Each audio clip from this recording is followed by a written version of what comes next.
केरल में सामान्य तौर पे परंपरा है 5 साल के बाद में पेंडुलम इधर से उधर पूरा जाने की, कभी कांग्रेस कभी लेफ्ट, एक बार कांग्रेस एक बार लेफ्ट, ये चलता है। पहली बार ये लग रहा है कि ये ऐतिहासिक हो सकता है, जो एग्जिट पोल हमारा ट्रेंड बता रहा है और जो हमारा ट्रैकर भी लगातार जिस ओर इंडिकेट कर रहा था कि पहली बार हो सकता है ये ट्रेंड ना हो, पहली बार लेफ्ट फ्रंट दोबारा सरकार में बन जाए। और उसका कारण दरअसल महामारी दूसरे तरीके से है। महामारी कैसे दूसरे तरीके से है? आपको 2019 के चुनाव याद होंगे लोकसभा में। जब लोकसभा के चुनाव थे तो 20 लोकसभा सीटों में से 19 सीटें कांग्रेस अलायंस ने जीती थी। 19। मतलब ये था कि 2019 तक आते आते लेफ्ट के अगेंस्ट इनकम्बेंसी बहुत ज्यादा हो गई थी और कांग्रेस ने स्वीप किया, राहुल गांधी वायनाड से लड़ने के लिए गए और ऐसा लगा कि केरल अब कांग्रेस की झोली में बिल्कुल गिर जाएगा। और वो ट्रेंड लगातार चलता रहा पिछले साल तक, जबकि महामारी एकदम से आई कोरोना की। और उस कोरोना की महामारी को, उस आपदा को एक तरह से अवसर में वहां के मुख्यमंत्री ने इस तरह से बदला कि उन्होंने जिस तरीके से काम किया, लोगों के बीच में जिस तरह से गए, रोज शाम को उनका जो प्रेस कॉन्फ्रेंस होती थी जिसमें वो लोगों से बात करते थे, वो एक अपने आप में एक टर्निंग पॉइंट जैसा लग रहा है साबित हो गया। और उस टर्निंग पॉइंट के चलते आज स्थिति यह है कि एग्जिट पोल के आंकड़ों के हिसाब से लेफ्ट एडवांटेज में है वहां पर दोबारा। और ट्रैकर भी लगातार वो बता रहा था, हालांकि ट्रैकर में ये भी बता रहे थे ओवर पीरियड ऑफ 6 मंथ वो गैप धीमे धीमे धीमे कम हो रहा था। और 6 तारीख के पोलिंग दिन तो बिल्कुल टच एंड गो वाली स्थिति बहुत सारे इलाकों में हो गई थी। अभी भी मैं उसको टच एंड गो ही मानता हूं, लेकिन डेफिनेटली एक एडवांटेज एलडीएफ में वहां पर आंकड़ों में देख रहा हूं। और उसका कारण केवल कोविड को, आपदा को प्रबंधन में किस तरीके से वहां के मुख्यमंत्री ने काम किया, वहां के स्वास्थ्य मंत्री ने जिसने काम किया, बड़ी उनकी दुनिया भर में तारीफ भी हुई।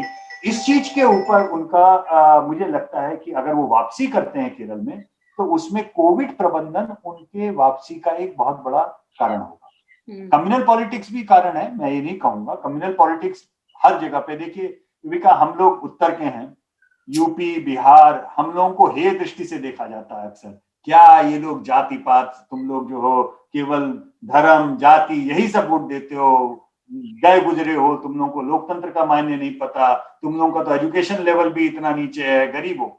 लेकिन कई बार लगता है कितना झूठ है ये। आप पूरे भारत में जाइए, कोई राज्य ऐसा नहीं है। इनफैक्ट केरल तो सबसे ज्यादा पढ़ा लिखा राज्य है। और केरल में कम्युनल पॉलिटिक्स कौन कर रहा है? केरल में कम्युनल पॉलिटिक्स लेफ्ट और कांग्रेस मिलकर कर रहे हैं, क्योंकि left has overtly become pro Hindu and pro Christian party इन केरल। और दूसरी तरफ अगर आप देखें तो आपका जो कांग्रेस है, कांग्रेस की समस्या यही वहां पर होगी कि कांग्रेस लगातार वहां पर अब एक तरह से मुस्लिम पार्टी की तरह से दिखाई देने लगी है। तो उसका एक काउंटर पोलराइजेशन रूपी का हो रहा है। तो उस पूरी चीजों को देखें तो ऐसा लगेगा कि केरल में कोविड प्रबंधन मुद्दा जरूर है, लेकिन कम्युनल डिवाइड और कम्युनल पॉलिटिक्स केरल की इस राजनीति का इस बार का पूरा कोर रहा। और वो कोर जो है वो इतना ब्लैटेंट रहा है कि उसको देख करके अगर अब कोई दक्षिण का, अभी हम तमिलनाडु और पुडुचेरी पे भी जाएंगे, लेकिन दक्षिण का कोई व्यक्ति, कोई नेता अगर ये बोले कि यूपी और बिहार के राजनीति गई गुजरी है, तो मतलब अब क्षमा कीजिए, अब मुझे उसमें कुछ कहना नहीं रहता। मुझे लगता है भाई ऐसा है, आप मान लीजिए आपकी कॉलर शायद ज्यादा वालों को अपने गिरेबान में झांक कर देखना होगा। अपने गिरेबान में आप झांकते नहीं है, आप शायद ज्यादा लिटरेसी रेट आपकी ज्यादा है साउथ ऑफ इंडिया, आपका वेल्थ का लेवल हमसे ज्यादा हो सकता है, लेकिन जहां तक राजनीति का सवाल है, जहां तक पॉलिटिक्स का सवाल है, तो आपकी तथाकथित सेक्युलर पार्टियां भी उतनी घनघोर कम्युनल हैं जितनी बाकी हैं। आपकी राजनीति उतनी ही जातिवादी है जितनी उत्तर भारत की है। तो कृपया इस चीज के ऊपर हमको प्रवचन न दें।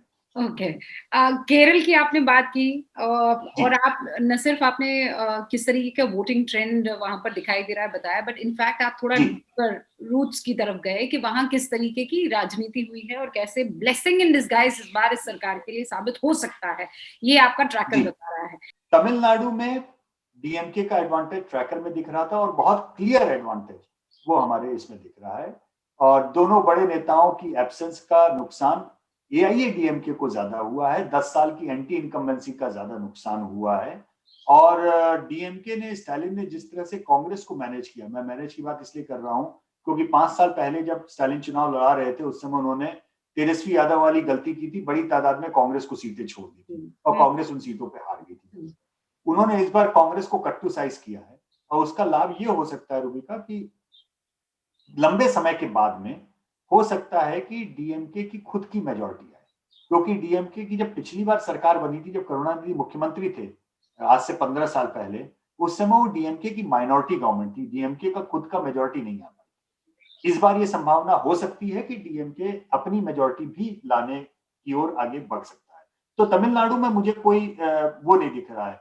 जो अंतर रहेगा वो ये कि हम कंजर्वेटिव पोस्टर हैं तो हम कितना दे रहे हैं और एक्चुअल रिजल्ट में क्या और भी ज्यादा स्वीप आ सकता है, ये एक अंतर हो सकता है वो देखने का। लेकिन तमिलनाडु का रिजल्ट क्लियर है, एंटी इनकम्बेंट है, सत्ता परिवर्तन होने जा रहा है। ठीक है। वही स्थिति पुडुचेरी की है। लोग ये गलतफहमी पालते हैं तमिलनाडु और पुडुचेरी की राजनीति मिक्स्ड है, ऐसा नहीं है। 5 साल पहले जयललिता जीती थी, पुडुचेरी में कांग्रेस जीती थी। इस बार ठीक उल्टा होने जा रहा है। पुडुचेरी में एनडीए सत्ता परिवर्तन करने जा रहा है, कांग्रेस हारने जा रही है और वहां पे एआईएनआरसी जो एनडीए की अलायंस है, रंगास्वामी जी उनके नेतृत्व में चुनाव लड़ा जा रहा है। मुझे लगता है कि शायद उनके मुख्यमंत्री बनने में की राह उनके लिए खुल जाएगी और बीजेपी कितना उसमें डेंट कर सकती है ये देखना होगा। उनके सहयोगी जरूर हैं वो, लेकिन बीजेपी का पूरा ध्यान होगा कि उनकी खुद की सीटें कितनी बढ़ के आ पाती हैं इस बार। और 3 उनके नॉमिनेटेड मेंबर भी हैं जो बीजेपी आगे पीछे अपने लोगों को लगाएगी वहां की असेंबली में। तो वो एक प्रेशर ब्लॉक की तरह भले ही बन जाए, लेकिन मुझे लगता है कि एनडीए कंफर्टेबल मेजॉरिटी के साथ में सत्ता परिवर्तन पुडुचेरी में करेगा। तो ये 3 राज्य तो दक्षिण के हो गए। पश्चिम बंगाल हमने बात कर ली। अब एक बहुत क्रिटिकल राज्य बचता है असम। असम में हमारे ट्रैकर में शुरू से लगातार एनडीए आगे था, लेकिन जैसे जैसे ट्रैकर जा रहा था गैप कम होता जा रहा था। और हमने बोला था उस समय पे भी कि असम एक्चुअली इतना कम्युनली पोलराइज हो गया है कि 2 असम हो गए हैं। एक असम बराक वैली, दक्षिण असम, और एक मध्य असम का वो इलाका जो कि मुस्लिम मेजॉरिटी है, और एक असम जो हिंदू मेजॉरिटी है। और कांग्रेस ने एआईयूडीएफ के साथ में जो अलायंस किया वहां पर वो बहुत ही क्रिटिकल रहा, क्योंकि अब स्थिति ये है हमारे आंकड़ों के हिसाब से, अगर हम बोलें कि हमारे आंकड़े बता रहे हैं कि कांग्रेस यानी यूपीए को बीजेपी एनडीए से करीबन 6-7% वोट ज्यादा मिलेंगे असम में। तो अगर मैं आपको ये सूचना दूं तो रूबिका आप कहेंगी फिर तो इसमें बचा ही क्या खेल, फिर तो हो गया क्लियर। कोई पार्टी अगर 6-7% वोट ज्यादा पा रही है तो सत्ता परिवर्तन होना ही है, इसमें तो कोई रोक ही नहीं सकता। लेकिन वोट और सीट्स की कहानी बड़ी अजीब हो जाती है। हम देख चुके हैं, हम गुजरात में देख चुके हैं, बीजेपी 10% वोट के साथ में भी 100 के नीचे आ गई और कांग्रेस बिल्कुल मतलब टच एंड गो वाली स्थिति में कांग्रेस ले आई थी गुजरात में। फिर हमने हाथ जलाए हरियाणा में, जहां पे लगभग 10% की लीड के बाद में हमने बोल दिया बीजेपी स्वीप कर जाएगी। बीजेपी सिंगल लार्जेस्ट जरूर हुई, सरकार जरूर बन गई, लेकिन हंग असेंबली आ गई। तो वो जो बीजेपी ने नुकसान पाया ज्यादा वोट और कम सीट का गुजरात और हरियाणा में, वही स्थिति असम में होने जा रही है। वहां पे कांग्रेस नुकसान खा रही है इस चीज का। कांग्रेस पूरे राज्य में वोट ज्यादा उसका दिखेगा, क्योंकि ये जो दक्षिण असम बराक वैली वाला ये जो बेल्ट है, इनमें कांग्रेस की लीड बीजेपी पे तकरीबन मैं मोटे तौर पे आपको बोल रहा हूं जैसे 20% की। लेकिन जो बचा हुआ आसाम है वहां बीजेपी की लीड कांग्रेस के ऊपर 10% की। यानी पेंडुलम एक तरफ जो है वो बहुत ज्यादा है, बहुत। जब आसाम के 2 तारीख को नतीजे आएंगे रूबिका, तो आपको कई सीटों पे मार्जिन को देख करके लगेगा कि आप विधानसभा की नहीं लोकसभा सीटों की बात कर रहे हैं। इतने बड़े मार्जिन होंगे, इतने बड़े मार्जिन होंगे। लेकिन उसका असर ये होगा कि वो 2 अलग अलग आसाम जैसे बढ़ गए। मतलब एक तरह से आप मान के चलें कि करीब करीब 55 सीट एक आसाम है, 55 सीट एक आसाम है, 15 सीट बोडोलैंड। एक मोटा बॉल पार्क मैं आपको एक बता रहा हूँ राउंड फिगर्स में। तो वो जो 55 सीट लोअर असम और ये वाला है वो पूरा कांग्रेस स्वीप करेगी, और जो 55 सीट अपर असम और हिल्स वाला और टी गार्डन चाय बागान वाला है वो पूरा बीजेपी स्वीप करेगी। और अंत में जो टिल्टिंग फैक्टर है, वो टिल्टिंग फैक्टर केवल और केवल रह जाएगा बोडोलैंड वाले इलाकों का। अब बोडोलैंड वाले इलाके में जहां बीजेपी ने अपनी बीपीएफ को दरकिनार करके नए अलायंस के साथ में गई है, और हिमंता बिस्व शर्मा उनका मैजिक टच अंत में वो काम आएगा जो बीजेपी को कम वोट के बाद में भी शायद हो सकता है सीटों के मामले में वो कांग्रेस से आगे निकाल के सिंगल लार्जेस्ट पार्टी नहीं एज एन अलायंस हो सकता है नियर मेजोरिटी या मेजोरिटी के ऊपर भी क्लियरली चली जाए। तो ये एक उलटबासिया होने वाला है, लेकिन बहुत कांटे का मुकाबला है। गेम पूरी तरह खुला हुआ है आसाम में, और AIUDF बहुत बड़ी एक पार्टी बन के उभरेगी। कांग्रेस AIUDF अलायंस से कांग्रेस को लाभ हुआ हो चाहे ना हुआ हो, AIUDF को भरपूर लाभ। तो ये दो पार्टियां जो हैं साफ तौर पर वहां असम में नजर आ रही है, बीजेपी वर्सेस AIUDF। जी, और कांग्रेस रहेगी, मतलब AIUDF से तो खैर ज्यादा ही सीटें रहेंगी, लेकिन सिंगल लार्जेस्ट पार्टी की आप बात करेंगे अगर, तो वो बीजेपी रहने की संभावना है, कांग्रेस बीजेपी से नीचे रहने की।